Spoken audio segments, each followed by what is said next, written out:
good day everyone. So our topic is biodiversity and healthy society. So biodiversity in ecosystem. Biodiversity is defined as the vast variety of life form in the entire earth. It encompasses all kind of life form from the single cells organism to the largest multi-cells organism. So there is a biodiversity in ecosystem. Mao na sila ang mga vast variety of life form in the entire earth. So non-living things and all kinds of living things on earth, muna sila ang mga biodiversity. So there are parts of some ecosystem habitat, desert, coral reef, forest, grassland, and oceans. So part of biodiversity in ecosystem. So there are three types: species diversity, genetic diversity, and ecosystem diversity. So sa species diversity, the variety of species in a given area along with the number of individual of each species. So example ani sa species diversity kay mo na siya mga small bugs, mga mga grasshopper, mga insect, mo na siya ang mga example sa species diversity.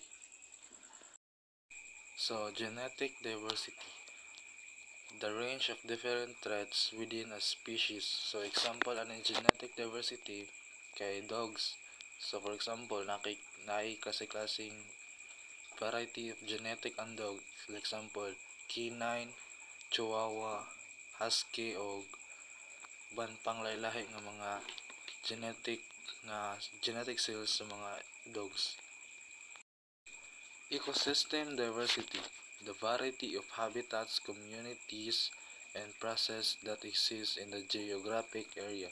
So diri sa ecosystem diversity, mao na sila ang mga final habitat sa mga animals kagaya na parehas anang mga wild animals. So dira na sila bilong o ang ubang mga bodies of water like fish, mga octopus, dira sila nabilong sa habitat sa bodies of water. So mo to sila example sa ecosystem diversity.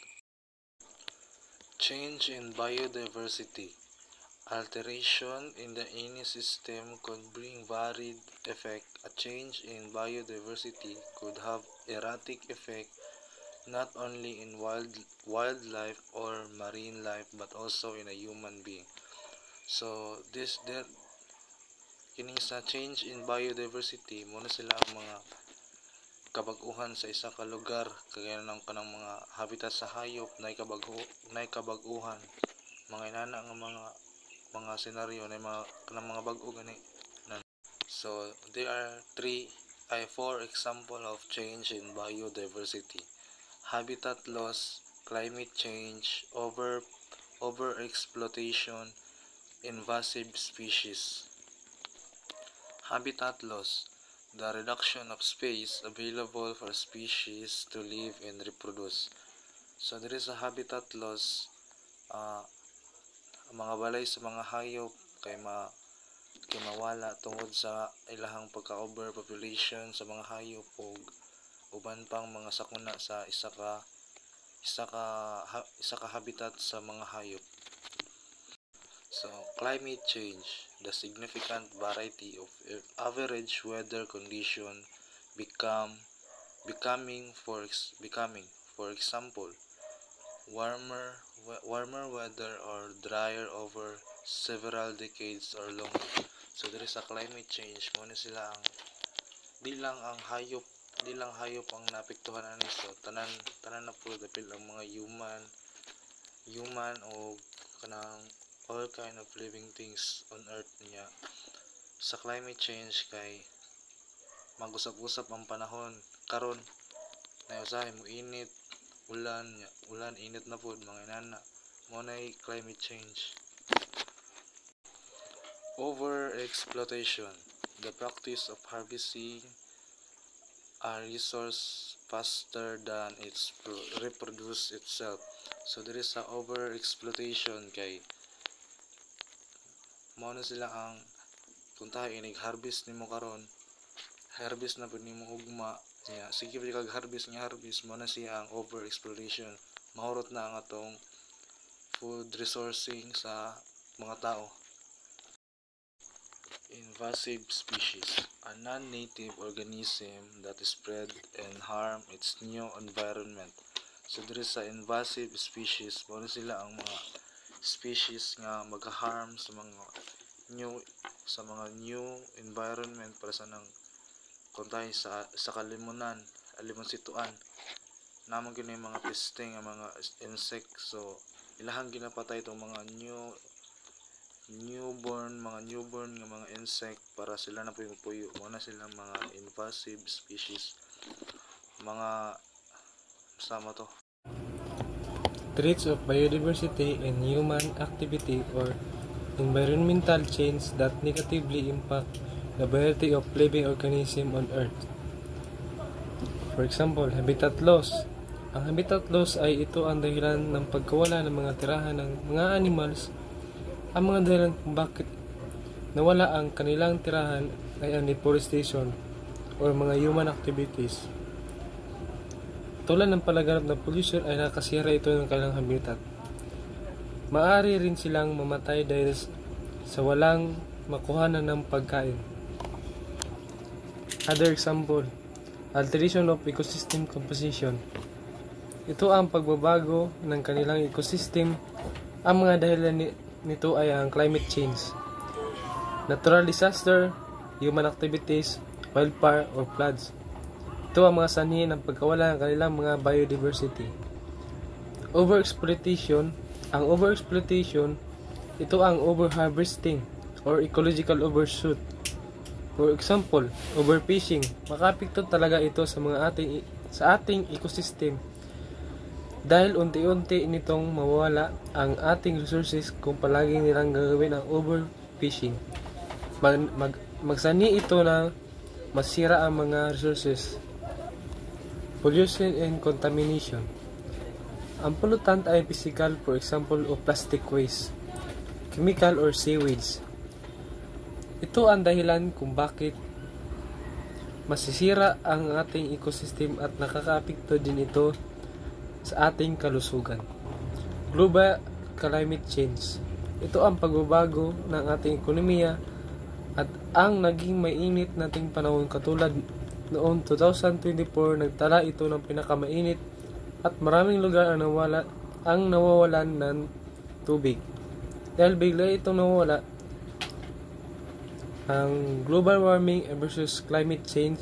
Example, ang pagkulang ng ating pagkain dahil naapektuhan ang ating agrikultura. Decreased food security. Ito ang dahilan ng pagkakulang ng mga pagkain o mga resources ng pagkuhaan natin ng pagkain. Dahilan ng climate change, dahil maapektuhan ang ating ekonomiya at dahilan din ito ng pagtaas ng mga bilihin ng mga pagkain.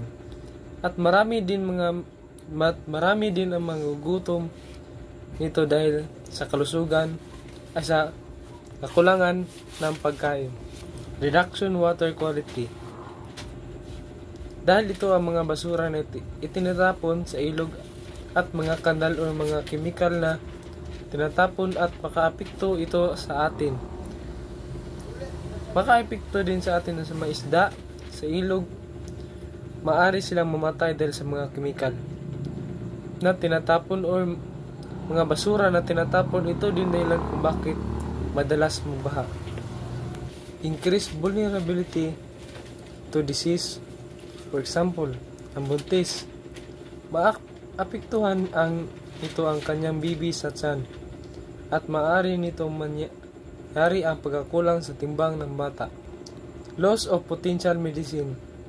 Ito ang mga medicine na hindi na-discover ng mga scientists. For example, of cancer, hindi ito basta makadiscover ng medicine. At meron na din mga medicine na na-discover sa iba't ibang uri ng mga cancer. Ito ay makukuha sa mga plant na ginawa nilang antibiotic ng mga scientists. Economic impact on tourism. Ang impact ng mga tourism sa economic, for example, magkaroon sila ng istruktura tulad ng mga transportation o mga negosyo. Ito ang dahilan ng mga tax na maaari silang makapagbayad, at ito ang mga dahilan kung bakit tumataas ang kanilang mga rate. Nutritional impact of biodiversity. According to the World Health Organization, biodiversity is a vital element of a human being's nutrition because of its influence to the food production. Biodiversity is a major factor that contributes to sustainable food production for human beings. So sa nutritional impact of biodiversity, kay mo na sila ang mga nag-preserve og mga food, like diri sa Mindanao ay diri sa Pilipinas natay mga lugar nga mga preservation sa mga food, like diri sa Mindanao natay ang kita ang nag-preserve sa rice. So mo to yung mga example sa nutritional impact. Mo na siyang food reproduction, kanang tighimo og mga pagkaon, tig-amping sa mga pagkaon. Healthy biology and biodiversity. Almost all living organisms are dependent to their environment to live and reproduce. Basic needs of living organisms such as air, water, food, and habitat are provided by its environment. The evolution of human being was due to their improved access to these basic needs. So diri sa health, biology, and biodiversity kay ang tanan living organism kay nakadepend lang sa ilang environment ug kung saan nila pagbuhi, pag-reproduce, o kung saan nila pagpangitag pagkaon nila, sa ilang basic needs and habitat kanang mga ilang piloy-anan. Mo na sa example sa health, biology, and biodiversity is environmental related illness. So diri sa environmental related illness kay some human illness that are found to be related with its environment included Parkinson's disease, heart disease, cancer, chronic obstructive pulmonary disease, asthma, diabetes, obesity, occupational injuries, dysentery, arthritis, malaria, and depression. So muna silang mga example sa mga related environmental illness diri sa atong community ay sa tibuok organism sa mga living things.